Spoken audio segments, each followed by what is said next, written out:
They definitely left a lot of medical supplies in here. This is for younger kids. This is for children 6 weeks through 4 years of age. Kids as young as like under 4 were here.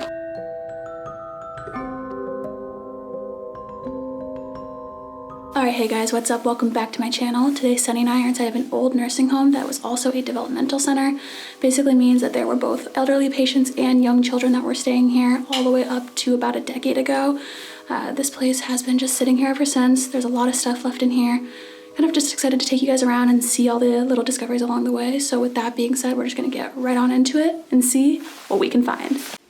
So we are starting off in patient room 214. There's actually a special alarm that would be tripped anytime the door is open. So maybe this patient had like extra supervision by the nurses for whatever reason. Then when you walk in, there's not much, but there is like a little section with some toys. It says, "Welcome to Robert's room." See on this little hat here too, maybe that they made here that says Robert as well.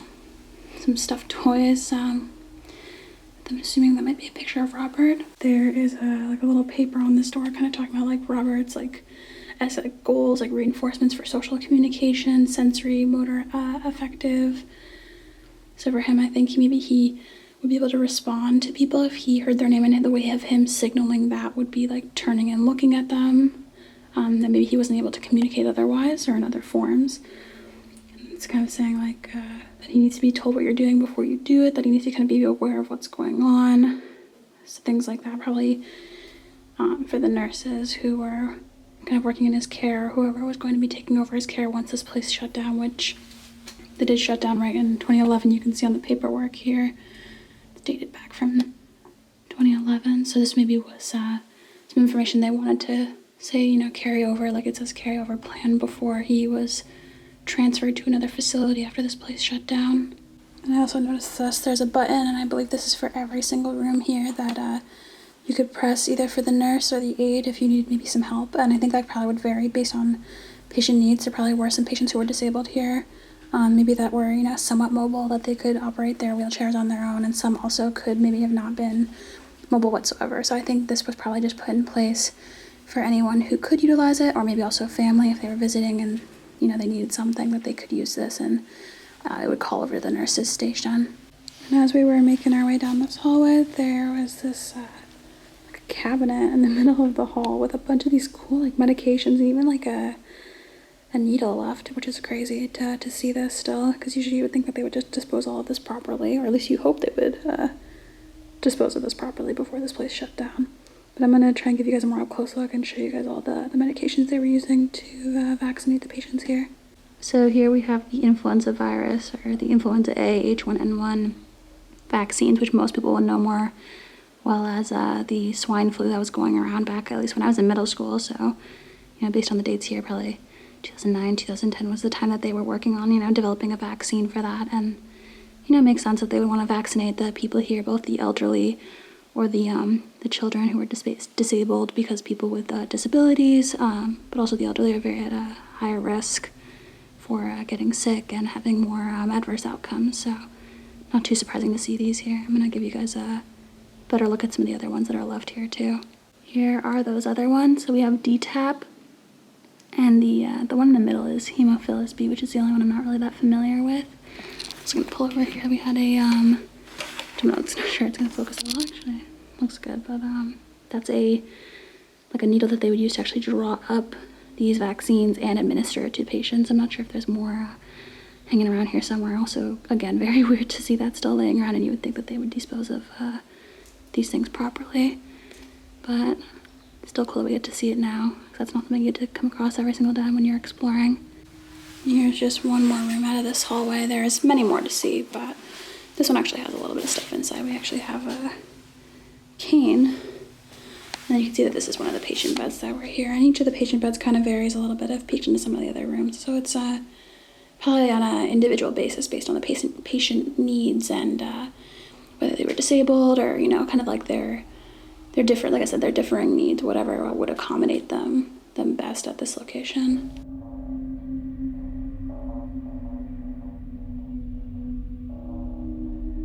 So So now I made my way more towards the center of the hall where the nurse's station is, and you already see things like blood pressure cuffs, a lot of books and file cabinets for documentation. I'm gonna look around a little more and see if there's anything else cool left. So I actually ended up stumbling across quite a lot of cool things, and I stacked them all up here on this edge of the nurse's station to show you guys a little bit better. There's one thing here which makes me think kind of more of like nebulizer. It says apropropimum bromide, but inhalation solution. And I feel like I remember having stuff like this as a kid. My mom used to have like a nebulizer back in the day. I see like this was going to expire in April of 2012, which kind of makes sense if the place closed in 2011.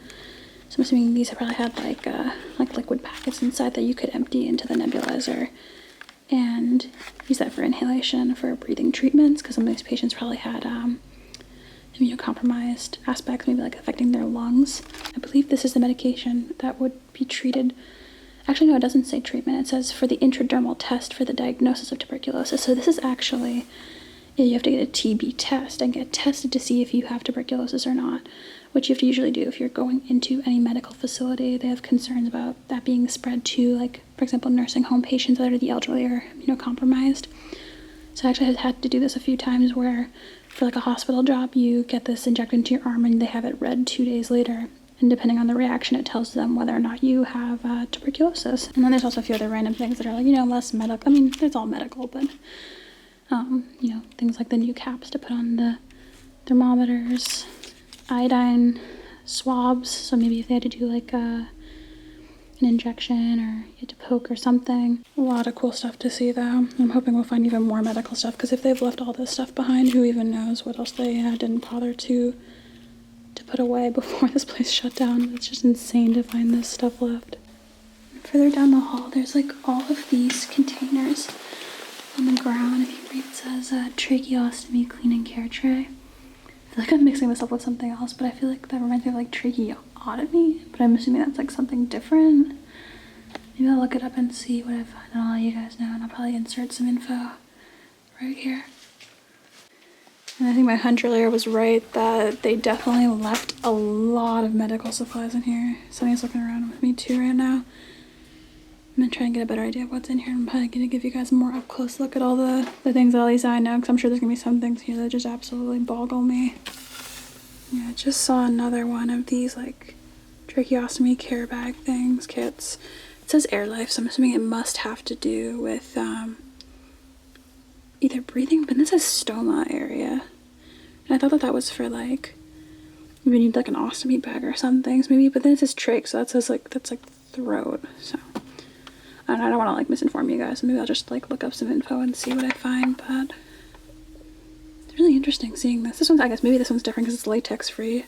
Some people have latex allergies, maybe that's why they had these extra ones.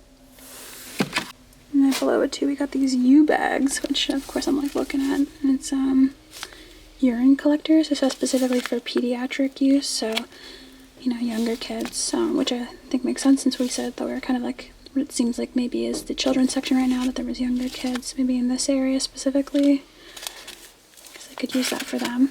Yeah, there's so much here. It's just me and Sonny keep talking about how like crazy it is to find all this stuff so brand new. This is a ventilator, I believe. This, this mouthpiece here, going over your mouth. This is all set up, to kind of like help breathe for you. Just so nuts to see this, like, again, brand new. This is, for adult use, it says. It's also like these like bottled like sterile water for inhalation, so maybe this had to do with like these things or other things. I'm not really sure. I'm not the most well versed in all this stuff, but all I know is that it's just nuts to see this all so brand new, and like even Sonny just mentioned that none of this stuff is gonna get used, and it's like sad, I guess, to see this all go to waste.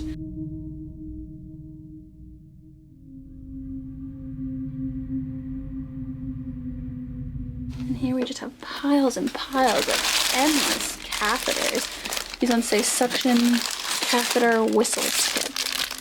You can see all the numbers. They're kind of like little small numbers on them. Yeah, a lot of stuff in here. Sterile water for inhalation. This is actually something that I think I saw really briefly. It was like hanging on the door. Like this has to do with like breathing treatments or something. I'm not sure what the water does, if it vaporizes or what it does. Maybe like it humidifies the air you're breathing in. I don't know. That's the only thing I can think of. But for single use only. Now it's just gonna be sitting here for forever. More interesting stuff. They actually have it says quantum enteral pump. So these things in here would go with them, either more in the box or other pieces for it. So enteral is like kind of going into the stomach, and they had like, or actually it could even go into the intestine and other areas too, but basically it's like putting a tube into a patient's stomach if they are MPO, which means like nothing per mouth, kind of, if you translate it roughly from Latin, meaning patients couldn't eat physical, food, and instead would have kind of like a formula pumped directly into their stomachs for whatever reason. And I guess back in 2011, this was at least what they had for commercial nursing home developmental center type use, but so cool, and you can see all the different settings, and there's like flow rates, so how quickly you want the formula to go into them, all these different things that you have to like actually calculate out and do a lot of math. So really fascinating to see one of these. Just got into another patient room, and this is actually an example of what I was just talking about right before when I was in that like supply room, all the medical supplies. This is another bag of like sterile water, and this is how it would function. They would have this probably attached in some way to something, not too sure, but and this is one of the neighboring rooms in the same hall that kind of, like I said, probably had a lot of children, and this kind of makes sense. You see all the cribs here. There's probably a variety of ages of children here, so this could have been also for not just babies, but actually like, I don't know, like earlier adolescents, because these cribs are much larger, and sometimes they would use things like this for kids who are physically disabled and could not just have a typical bed, that they needed something like this to keep them safe, and kind of like not necessarily contained in a bad way, but just so that they couldn't fall or injure themselves, because they might not have always also been in control of their movements depending on their disability. So that's really cool. Wheelchair. I always like seeing these. It definitely gives the place an eerie feel, and it's always nice to see like the equipment and stuff left, because it makes it so much more easy to imagine what this place was like back in the day.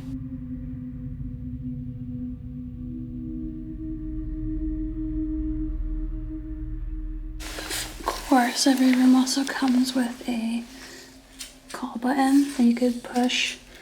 I doubt they were pain medication buttons. They probably were just call buttons. Or they could have been payment buttons too. That's probably a possibility. Speaking of the different style of beds and maybe cribs or different kind of things we're going to see here that would meet the different patient needs, this is a different type of bed. I'm assuming it had to do with maybe patients, again, with disabilities, younger patients, specifically because in the upper corner here it says PediCraft, so pediatric, younger patients. Maybe if they had like certain mobility issues, they basically had like a zipper. You guys could see it was like open here. And that was where the patients would be inside, and then they would zip them in, close them, and they'd be sitting right in there, hanging out. And I guess maybe like it would protect them maybe in some way if they were like prone to falling or injury, or again, uncontrollable movements. Or also, some people with certain disabilities, maybe they cannot also comprehend like risk. So if you maybe had a concern about a pediatric patient who didn't understand, like, maybe that they couldn't leave their bed unassisted, that this could be another thing in place for that. But this is definitely unique too. I don't really see a lot of things like this. I've actually never, in my time exploring or outside of exploring, I've never seen anything like this. Now we're in what kind of looks like the shower room for all the patients. So this is just like one large shower section. And when you head further in here, there's these two like kind of like longer beds. So maybe again for patients who are immobile, who needed to like lay down, be bathed in this way. They had like these reusable, rewashable type things that they could use, and you would have them here. You'd have like a nurse who came in and would use this and soap and everything and clean you up.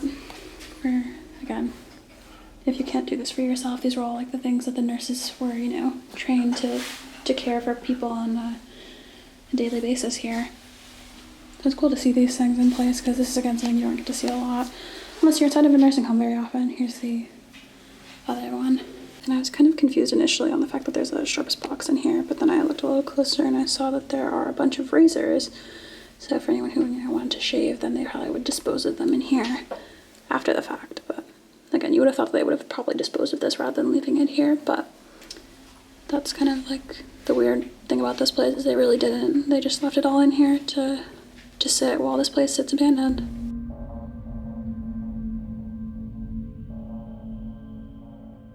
This is another kind of odd section. It feels like a closet of like just about everything that they want to shove in here.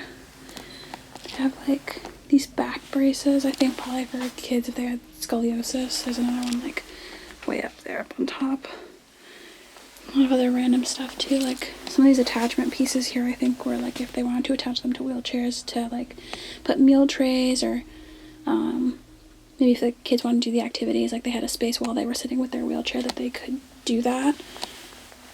So for these other things, it's like random like pads, looks like they could go on kids' legs, I don't know. Little like shoes even. Just weird stuff. So Sonny actually just found this photo, and I think it's a really good depiction of like those medical supplies when we were in that closet. That there's like this piece here, and like maybe it was like they said like a tracheotomy or something that they could like breathe easier. I'm not really sure why it was in place, but this is kind of exactly like the piece I saw that was in there that they still had, that they could have used on, you know, future patients had they not shut down. And of course there has to be more medication because this place really just seemed like they didn't really get rid of anything, which is, I don't know, still just so beyond me why they didn't.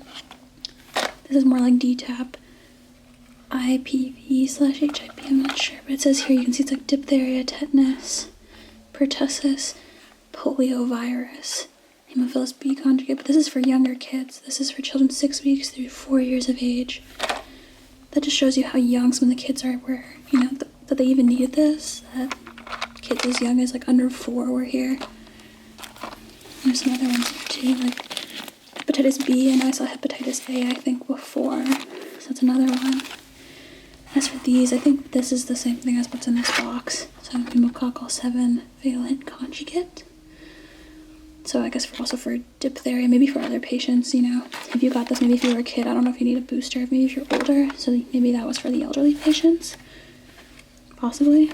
And I did want to briefly highlight that there was a more negative, dark history to this place. In the early 90s, there was a lot of issues and accounts of a male staff member abusing female patients, which is really, truly awful to know that someone abused their power in that way to harm these people who were coming here for care, that, you know, their families trusted them when they were here to be loved and attended to just like they would have if they were at home. So it really just goes to show that you don't know what's going on behind closed doors, and it's kind of like a somber feeling I get while walking through this place. It does feel really kind of unsettling in a way. So we're making our way down some of the other halls. There's even more wheelchairs. These ones seem like they were definitely for younger kids. Yeah, look, this one has the imprints of the feet. Yeah. Little feet, so small. Yeah. Yeah, look at the seat. No, it's super tiny. Yeah. Has to be like a really young kid.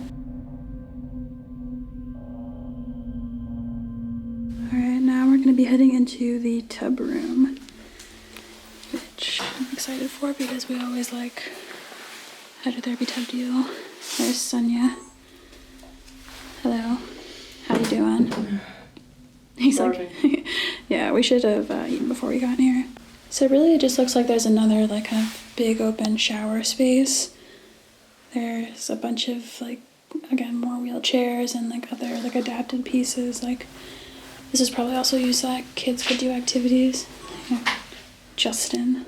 There's a lot of delicious mold on whoever's wheelchair this is. Whoever wants to grab those handles, I'm good, but yeah, these have definitely gotten very gross. They're so gross. I didn't realize. Did you not look at that? I'm sure this also had something to do with the either disabled adults or the children who were here and needed something like this, but this also looks like much stranger, like almost like a weird contraption rather than like an aid. It says, I don't even know, it's hard to imagine what this would be used for, like if they would need to be strapped up like standing. I just don't know what it really does, like what the functionality of it is compared to like other types of, you know, aids. Someone definitely would stand on this, yeah. They would be strapped in, so they're standing, and they would get pushed around while they stood up. Yeah, I guess. So, I mean, maybe, I don't know, maybe if there was like some like treatment or something that was contingent upon them like needing to be like upright rather than, I don't know. That's the only thing I can think of. Because you can see where the wheels would lock in, you know? We could lock the wheel so it wouldn't move. Because why not just put someone in a wheelchair? You know, why strap them standing up? It doesn't really. Yeah, I don't know Makes if sense. anyone knows about this, if anyone's worked in nursing homes or developmental centers and has any idea about this, because I've tried to look around, but I don't even know where to search. It's like it's hard when you don't even know what these things were originally called. Yeah. This is something I've actually done before in a hospital where you want to keep track of the percentage of food that patients are completing because it's kind of important to know if they're getting adequate nutrition. So you can see here it's kind of telling you like how to figure out what counts for what percentages. So kind of like for like a lunch or dinner, you know, if there's like a main like protein, like if they finish all that, you could consider that like 30%, like kind of like what things like make up the whole meal. Like if you have juice, but you don't finish that, it's only like not finishing 10% of your meal. Stuff like that to kind of help any of the aides that were, you know, keeping track. And same things like, you know, other contingencies, like if only a very small amount of something is eaten, that they wouldn't really count that because they don't want to like overestimate rather than underestimate intake. So Sonny and I actually just came into this room, and I'm not going to show these papers super in close detail because of the fact that it has compromising patient info and social security numbers, which is like wild. But we were just talking about how intense it is to read some of these and hear about their diagnoses and how long they were here. This one doesn't say much on it. They're only here for 50 days for this person. But that's like interesting to see because some of the other ones we read, like I think the longest one I found was 6,316 days they stayed here from like the 80s. Like their date of admission was in the 80s and they didn't leave until like almost 2001. Cardiovascular disease, depression, they were here for 400 days. The person was here for 180 days, depression. That's really it for this one. Yeah, there was someone I'd come across too, and I had looked across like a few of the other ones. There was like schizophrenia. There was other ones that, you know, it was like cerebral palsy. So there was aspects of like, you know, disability, mental illness. Yeah. It's just weird to know that like some of these people, like they just, you know, they came here and yeah, like they stayed here, they weren't gonna leave and they just passed, and that's like their reality, that nothing really. Yeah, it's one thing just to see these spots and you see us explore them and you see other people explore places like this. And maybe they mess around or whatever, but when you're here and you can read these files and you know this is someone's life was in this place. They died in this building. They didn't get to do all the fun stuff that you guys get to do, you know? So it's that's sad. what to think about. It's sad to think that they were here. So Sonny and I made our way downstairs. That's kind of like where more of the like traditional nursing home aspect of this place is. And there's just like so many photos here. All the residents, I'm assuming. Weird that they're in just this one section. Yeah, someone just probably like tore them down. Maybe they were hanging at some point here, but you can see all of them here. All of them are definitely elderly. So I think that's kind of like more what the section was. So Sonny and I came into a room that was labeled tub room, and it's not just like the other ones. There's actually a tub in here.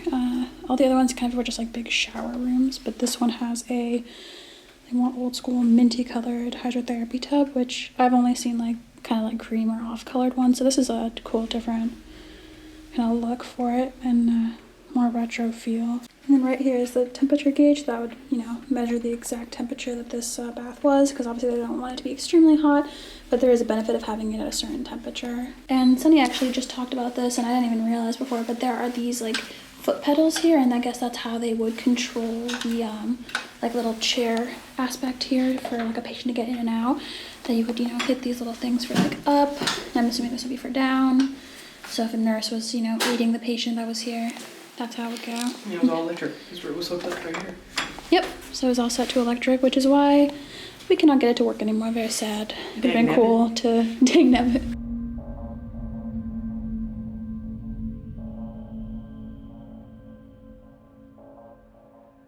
I'm walking down these hallways here. And this guy has scared us I don't know how many times today. So many. Just a freaking like 10. Every time I know better, I look at him and I'm like, okay, I know it's a snowman, but like, it just gets me really bad every single time. Yeah, because you see it in the dark, you don't actually see that it looks like a nice snowman. He looks like a demon. Demon snowman. So our last stop before we head on out is this kitchen area. I thought it was interesting they have all these pictures laid out of what the different diet types could look like, because when you're in a nursing home, some of these patients have different needs, like regarding their swallowing issues, they might be more prone to choking. And those are called different types of like dysphagia diets. So, for example, some patients would need like a pureed diet. Everything would be pureed from like the meat, veg, everything. And then there's like ground, and there'd have to be like a lot of like juices on it, like different variations, and kind of compares it all to like what a regular diet would look like. I also happened to find this giant packet too, and it's all of the kind of like the menus like for every single day for breakfast, lunch, and dinner. And it also kind of goes across the line for different diet types. So there's some people who like have like a low sodium diet, so it'll say like what things are like fine to give them like a regular amount of, and then for example like for butter they might give you something different, or salt and pepper. Instead of a salt and pepper packet you get like Miss Dash, because that's like no sodium seasoning. Same thing with like other diets. So for example like pureed diet, like for example the pancakes and the sausage would both have to be pureed. Oh, so like a milk, are you serious? Like a pancake sausage milkshake with syrup? Sonny actually just came in clutch. He always finds like the coolest stuff. This was actually looks like it's plastic coated spoons, like the the piece that goes in your mouth is coated in plastic. So I actually decided to open one, and first off, why does this look so satisfying, like someone dipped it in like milk chocolate? It actually says that it's to help protect patients' teeth, because some of the patients might be more prone to being hard biters, which I guess was like kind of clamping down on the metal spoon too hard, and that could cause like damage over time to their teeth. Okay guys, I think we have just about wrapped up our explore. I think we are pretty satisfied with all that we've seen. Definitely cool spot. Yeah, 100%. Definitely I like the spot more than I thought I was going to, which is always a nice pleasant surprise. But yeah, with that being said, we're gonna make our way on out of here, go get some breakfast, even though it is 12 o'clock. We've been here for a while. Yeah, there's just so much to see and so much to explore. It was like almost like we can go through these patients' lives and see how they lived, which was something cool. I mean, that's what we do as explorers. We try to put ourselves in those shoes, Yeah, I think that's like the part that like I like the most. It's like a little connection piece. Like you feel like you're touching their lives in some way. So it's always like kind of special. But anyways, guys, we're gonna bounce, and I'm gonna catch you in the next one.